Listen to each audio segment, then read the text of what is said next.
pada kesempatan ini saya akan menyampaikan informasi tentang regulasi pangan olahan keperluan gizi khusus.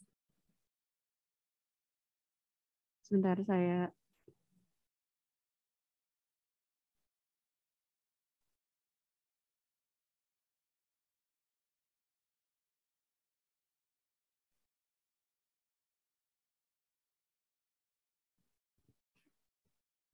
Baik, Bapak dan Ibu, mungkin tadi menyimak pada presentasi di pagi hari tadi, Ibu Anissa telah menyampaikan tentang kategori pangan.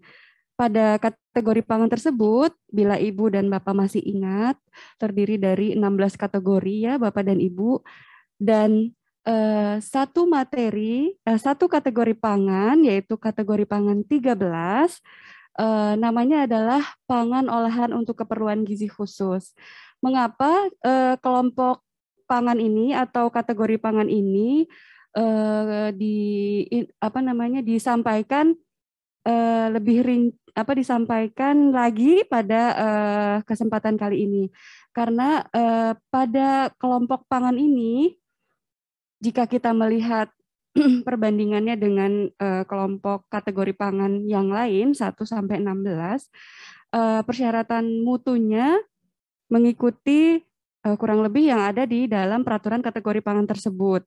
Selain persyaratan keamanan, cemaran, dan BTP-nya.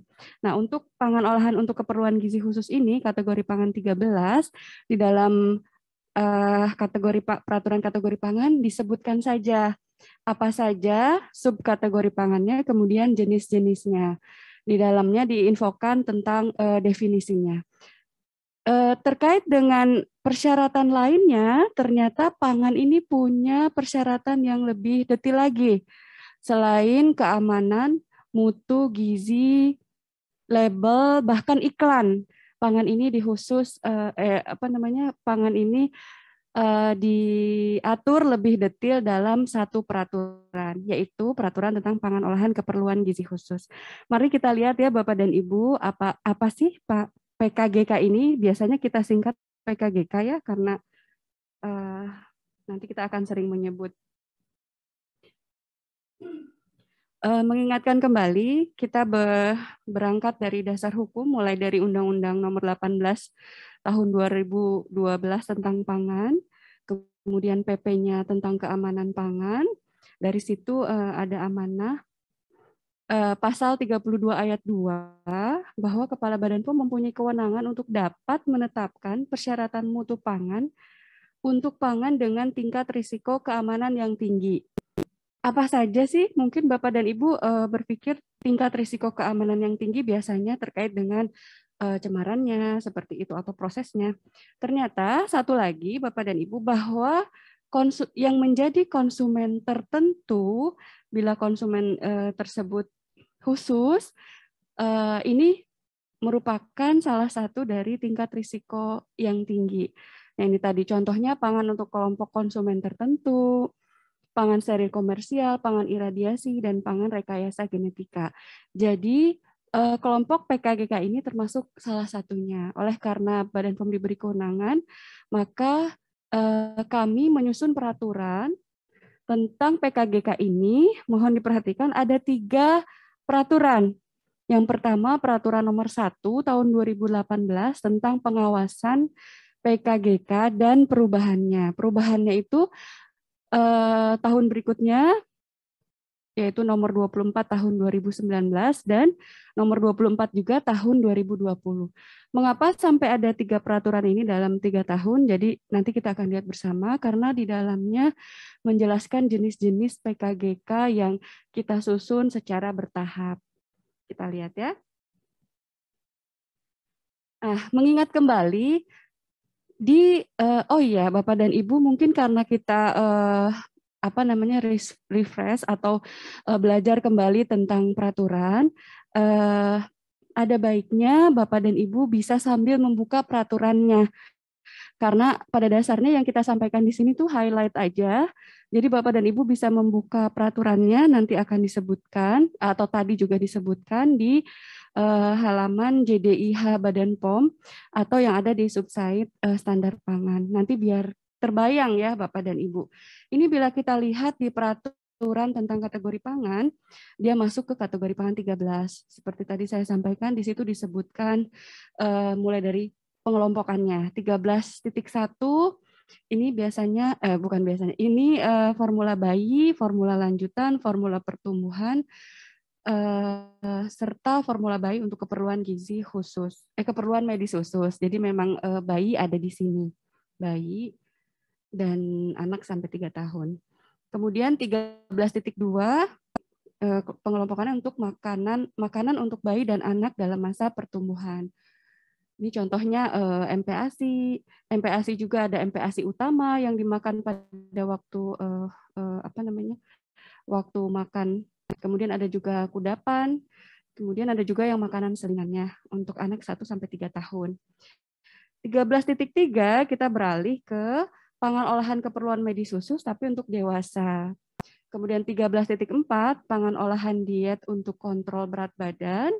Kemudian 13.5 pangan olahan diet khusus yang lain yang tidak ada di kategori 13.1 sampai 13.4. Mari kita lihat. Sebelum kita beranjak masuk, sebetulnya apa sih pangan olahan untuk keperluan gizi khusus ini? Mengapa harus dijelaskan atau dibuat dalam peraturan secara khusus?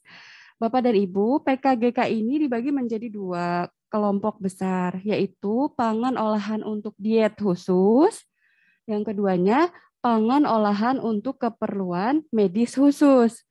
Apa yang membedakannya?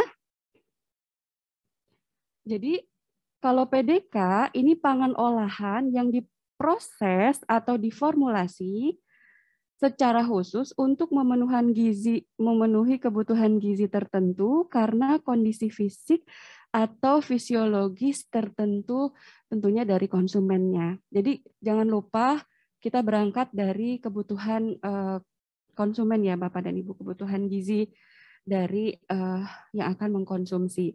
Nah, untuk PKMK sendiri, untuk PDK ini karena kondisi fisik atau fisiologisnya, kalau boleh saya katakan sebetulnya konsumennya konsumen sehat, tetapi kondisi fisik atau fisiologisnya berbeda dengan orang sehat lainnya. Nanti kita lihat.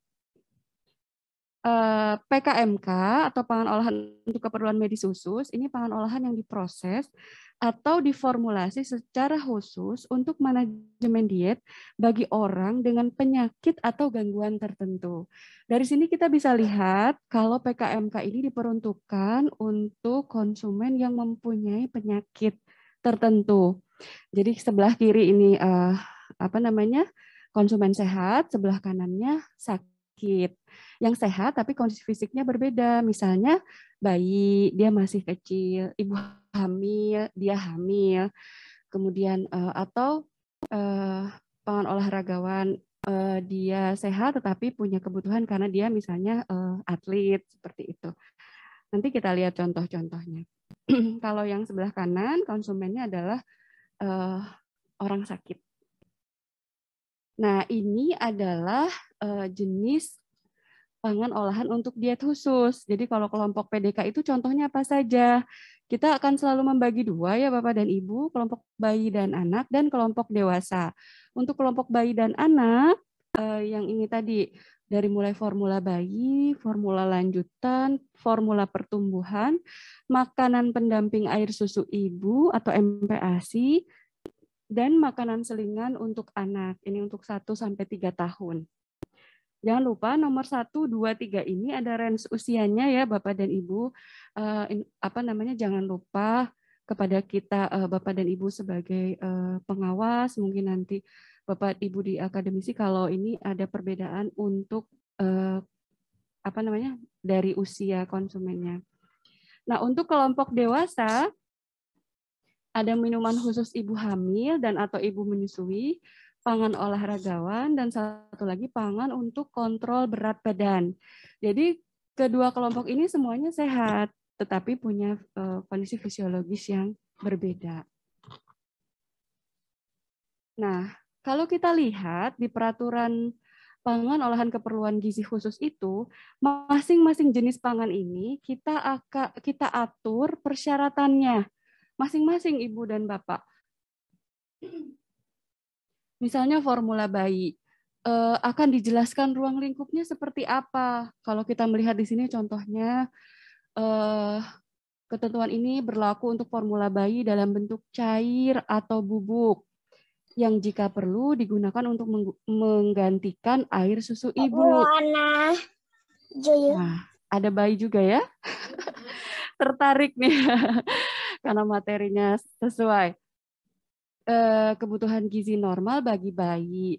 Yang dimaksud dengan jika perlu apa sih gitu kan? Mungkin Bapak dan Ibu ada yang concern dalam hal ini, yaitu kondisi di mana seorang ibu tidak dapat atau tidak boleh memberikan ASI pada bayinya. Jadi memang tidak serta-merta ini bisa dibeli begitu saja, dikonsumsi begitu saja. Ini harus dikonsultasikan dengan tenaga medis. Jadi produk-produk PDK ini. Nanti ruang lingkup ini masing-masing untuk setiap jenis pangan disesuaikan dengan produknya, disesuaikan dengan konsumennya. Seperti apa di dalamnya gitu kan. Makanannya sendiri harus seperti apa, konsumennya harus seperti apa. Kemudian kita bergerak ke deskripsi dan definisi. Di definisi dijelaskan produk ini apa sih gitu kan. Kalau formula bayi ini pengganti air susu ibu dari 6 bulan dari 0 sampai 6 bulan. Khusus diformulasikan untuk menjadi satu-satunya sumber gizi.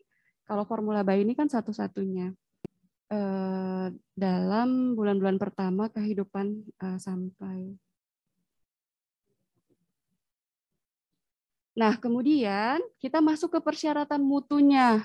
Di dalam persyaratan mutu ini diatur bahannya apa saja yang bisa ditambahkan ke dalam produk ini atau yang diatur. Meskipun jika melihat satu persatu bahan di sini tidak disebutkan misalnya harus A, B, C, tetapi kita sebutkan seperti di sini berbahan dasar susu sapi atau susu hewan lain atau campuran. Kemudian harus bersih, bermutu baik, aman, bebas gluten gitu kan. Jika memang ada persyaratan khusus yang harus disebutkan. Dan ini akan berbeda antara formula bayi, formula lanjutan, kemudian tadi MPASI, berbeda sesuai dengan produk pangannya. Seperti itu. Nah, masuk ke kandungan gizi, beberapa jenis produk atau hampir semua mungkin ya diatur kandungan gizinya mulai dari masing-masing sesuai dengan produknya ya Bapak dan Ibu. Kebutuhan apa sih dari produk ini yang harus terpenuhi untuk konsumen, maka kita atur di sini. Untuk formula bayi misalnya mulai diatur dari energinya harus berapa, protein, lemak, karbohidrat, lemaknya harus seperti apa, proteinnya bagaimana gitu kan diatur. Satu persatu per produk. Sampai nanti ke bahan lain yang mungkin dapat ditambahkan di luar dari yang di sini, tapi harus terbukti aman dan bermanfaat bagi konsumen di sini. Jadi bahan yang ditambahkan atau kandungan gizi yang harus ada di dalam produk ini betul-betul diperhitungkan konsumennya. Jadi tidak serta saya pengen inovasi, pengen menambahkan ini karena misalnya enak.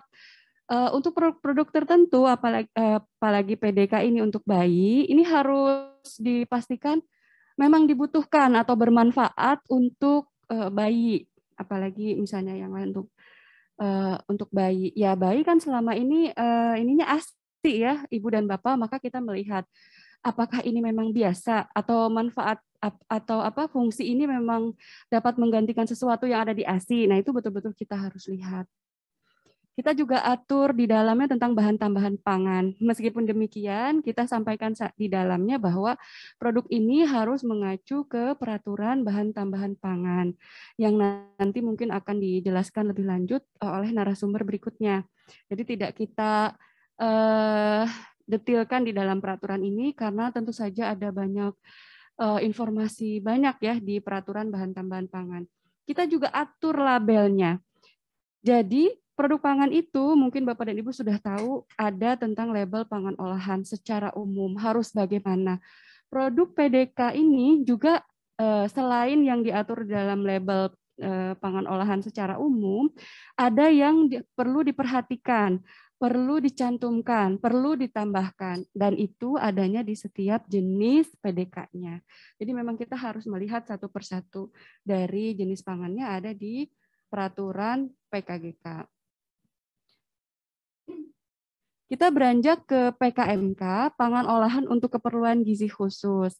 Tadi sudah saya sampaikan ya, ini untuk mereka yang sakit penyakit tertentu. Tetapi tidak serta-merta ya Bapak Ibu, oh berarti ini pangan untuk orang yang sakit. Jenis sakitnya apa atau pasiennya yang mana, ini kita atur di sini. Kita sudah ada 16, kita sudah mengidentifikasi ada 16 jenis PKMK. Meskipun Bapak dan Ibu ini belum semuanya kita buat karena kita menyesuaikan dengan kebutuhan, menyesuaikan dengan produk yang beredar di Indonesia gitu kan. Ada beberapa kalau nggak salah ya 1-2 lah yang belum kita susun. Ini contohnya.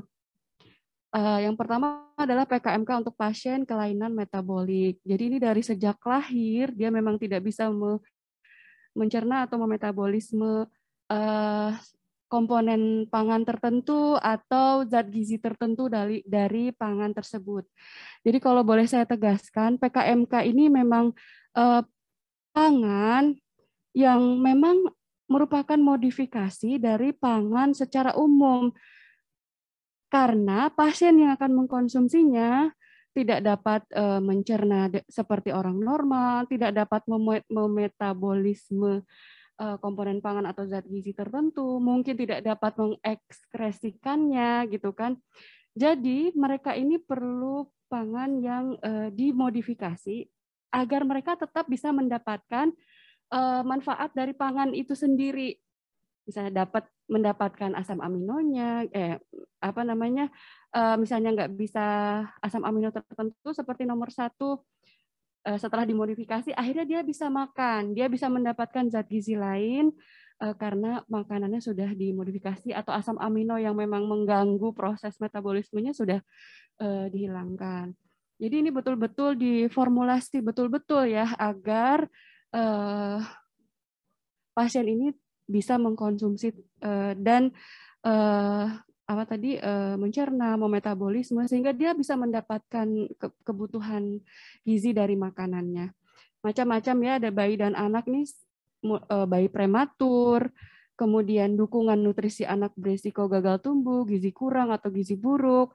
Mungkin yang nomor 2 ini saat ini informasi yang kami peroleh yang nomor 2, nomor 3, nomor 4, juga nomor 1 ini ya, berhubungan sekali dengan kondisi anak di Indonesia, yaitu stunting. Jadi karena penyakit mereka seperti itu, makanannya perlu khusus tadi, perlu dimodifikasi. Kalau tidak, misalnya kita tetap memberi makanan kita rumahan yang biasa, mereka nggak akan mendapatkannya. Oleh karenanya ada produk-produk ini. Ada PKMK diet ketogenik juga. Bapak dan Ibu bisa melihat apa sih sebetulnya. Tapi jangan lupa ini diet ketogenik buat kelompok bayi dan anak. Ini sebetulnya buat pasien epilepsi contohnya. Kemudian PKMK di kelompok dewasa. Saat ini kita kelompokkan 6, ada jenis PKMK-nya 6, yaitu diabetes, ginjal kronik, hati kronik, dukungan nutrisi juga, ini malnutrisi, kemudian pasien kelainan metabolik. Biasanya yang dari kecil sudah ada masalah dengan metabolisme sampai besar, menurut informasi ya tetap saja punya kelainan tersebut. Sekarang kita melihat diabetes misalnya. Kalau selama ini mungkin kita lihat ya kan bisa diatur dari makanannya. Nah, sekali lagi PKMK ini ada kekhususannya. Mungkin nanti disebutkan saya di berikutnya. Jika tadi PDK ini harus berkonsultasi dengan tenaga medis dulu, kalau yang ini diberikannya harus dengan resep dokter. Jadi kita memang harus berdasarkan konsul dulu ke dokter dokter gitu. Jadi memang dokter nanti yang akan mengarahkannya. Jadi yang diabetes ini mungkin kalau yang memang masih sehat gitu kan, masih makan dengan baik, setelah berkonsultasi dengan dokter, dokter tidak akan arahkan ke PKMK ini, ya kita tidak usah membelinya gitu kan. Lalu buat siapa? Nah, dokter akan tahu siapa yang bisa diberikan PKMK diabetes ini. Misalnya yang sudah komplikasi dengan penyakit lainnya gitu kan, dan dokter yang tahu, maka dia akan diberikan PKMK ini. Ini salah satu contoh dari persyaratan PKMK. Sama sih, mulai dari ruang lingkup, deskripsi dan definisi, persyaratan mutu, isinya juga bahan, kandungan gizi, bahan tambahan pangan, pelabelan, dan satu lagi, Bapak dan Ibu perlu diperhatikan, PKMK ini diatur peredarannya. Jadi tidak sembarangan produk ini bisa dijual belikan. Di mana sih? Nanti kita lihat. Ini contoh dari PKMK untuk pasien penyakit ginjal kronik. Diatur ruang lingkup tadi seperti yang di atas, kita diatur pula mulai dari densitas energinya. Untuk penyakit ginjal kronik pradialisis tidak kurang dari 1 kilokalori per mililiter. Itu di produknya. Kemudian diatur lagi proteinnya, lemaknya. Bapak dan Ibu bisa lihat di sini, dan pengaturannya pun sejumlah tertentu, misalnya protein yang ada di dalam produknya adalah 1,7 sampai 2,5 gram per 100 kilokalori. Boleh dilihat satuannya, tentu tidak mudah gitu ya untuk mencerna dari peraturan ini. Nanti kita telah buatkan pedomannya bagaimana implementasinya. Oh, 10 menit lagi, padahal baru sepertiganya. Baik, ini bisa kita lihat ya Bapak dan Ibu, mulai dari vitamin, mineralnya kita atur betul-betul berapa minimum, berapa maksimumnya. Nah, jangan lupa persyaratan untuk PKGK ini tidak boleh diberikan secara parenteral. Jadi tidak boleh melalui intravena, infus gitu ya. Tetap saja ini tuh makanan gitu. Jadi harus lewat mulut, meskipun boleh sonde ya untuk PKMK. Kemudian produksi PKGK ini mungkin lebih berbeda dengan produk pangan pada umumnya yang lainnya. Dia harus menerapkan CPPOB dan harus menerapkan HACCP, sistem pengendalian bahaya pada titik kritis, kecuali untuk PDK kelompok dewasa. Juga pada saat produksi tidak boleh mendapat perlakuan iradiasi, ini untuk jenis-jenis PKIK tertentu, yaitu bagi bayi, anak, ibu hamil, dan ibu menyusui. Kemudian kalaupun di steril komersial harus sesuai dengan peraturan.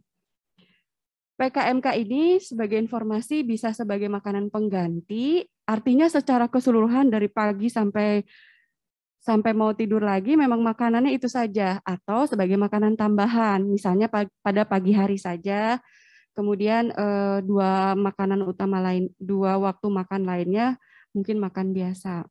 Kemudian ini tadi saya sampaikan PKMK ini harus sesuai dengan indikasi yang ditetapkan oleh dokter atau di bawah pengawasan dokter. Jadi kita tidak bisa membeli begitu saja, menilai diri sendiri saya sakit apa, kemudian ya sudah membeli produk itu, tidak boleh. Jadi kita memang harus ke dokter. Nah ini tadi PKMK dapat diberikan secara enteral menggunakan selang. Sekali lagi ini memang nanti dokter yang akan memberikan resepnya. PKGK sama dengan produk pangan umum lainnya harus mencantumkan label, tetapi mulai dari nama jenis, peruntukan, dan ini wajib semuanya. Peruntukannya pun harus disebutkan. Di dalam persyaratannya akan disebutkan produk ini peruntukannya untuk siapa. Sudah disebutkan tadi pada label PDK ada tulisan konsultasikan dengan tenaga kesehatan. Jadi bahkan pangan tambahan olahragawan tidak bisa membeli sendiri kemudian mengkonsumsi sendiri. Konsultasi dengan tenaga kesehatan agar kita tidak salah menggunakan. atau agar sesuai dengan kebutuhannya. Nah, untuk label PKMK, selain ada di aturan, di dalam labelnya juga kita wajibkan untuk dituliskan harus dengan resep dokter. Produk bukan untuk penggunaan secara parenteral. Kemudian ada kewajiban mencantumkan nilai osmolalitas untuk produk yang diberikan secara enteral. Ini untuk informasi untuk dokter atau memang ketika nanti meresepkan. Kemudian karena produk ini sangat berbahaya bila dikonsumsi oleh orang yang tidak memiliki penyakit seperti yang disebutkan, maka kami mengatur nama dagang dan desain yang sama dengan PKMK, ini nggak boleh nama dagangnya sama dengan makanan lainnya. Karena kadang-kadang satu pabrik misalnya punya brand Delisio. Karena sudah tahu Delisio minuman ini laku, dikenal orang, atau kebalikannya nih, nggak boleh sama dengan PKMK-nya. Dia punya produk PKMK-nya nih, nggak boleh sama. Ini juga akan berbahaya sebaliknya kalau pasien yang ternyata diresepkan salah membeli produk Delisio yang ternyata bukan PKMK, gitu kan, sama akan berbahaya juga. Oleh karenanya kita atur. Produk-produk PKGK juga kita atur peringatan-peringatan di dalamnya. Karena khusus tadi, masing-masing jenis pangan kita atur peringatan apa yang harus dicantumkan. Contohnya ini untuk yang pasien penyakit hati kronik. Jika terjadi penurunan kesadaran, maka jumlah protein harus diturunkan. Formula pertumbuhan tidak cocok untuk bayi. Jadi warning-warning ini wajib ada di dalam produk pangan. Dan sudah kita atur. Nah, satu lagi, kalau label juga diatur, iklan juga untuk produk ini juga diatur. Mulai dari iklan produk yang ditujukan untuk bayi sampai 1 tahun, ini dilarang dimuat dalam media massa. Jadi Bapak dan Ibu tidak akan menemukan iklan formula bayi, iklan formula lanjutan, kecuali memang kita atur boleh dalam media cetak khusus untuk kesehatan. Karena kan tadi tenaga medisnya kan yang mungkin akan mendapatkan info ini, dan ini diatur oleh Menteri Kesehatan. Kemudian satu lagi, PKMK tadi yang untuk orang sakit ini juga dilarang diiklankan pada media massa kecuali media khusus tentang kesehatan. Jadi masih boleh sih, tapi di media kesehatan tentunya yang di dalamnya ada tenaga medis, dokter gitu kan, agar mendapatkan informasi tentang produknya. Dan kita atur juga iklan lainnya dilarang menampilkan nama dagang dan desain label yang sama dengan produk formula bayi, lanjutan, atau PKMK. Ya, ini sebetulnya agar tidak salah saja ya Bapak dan Ibu, seperti disampaikan tadi, karena mereka diresepkan oleh dokter gitu kan, tidak boleh konsumen kemudian tertarik dan membeli sendiri.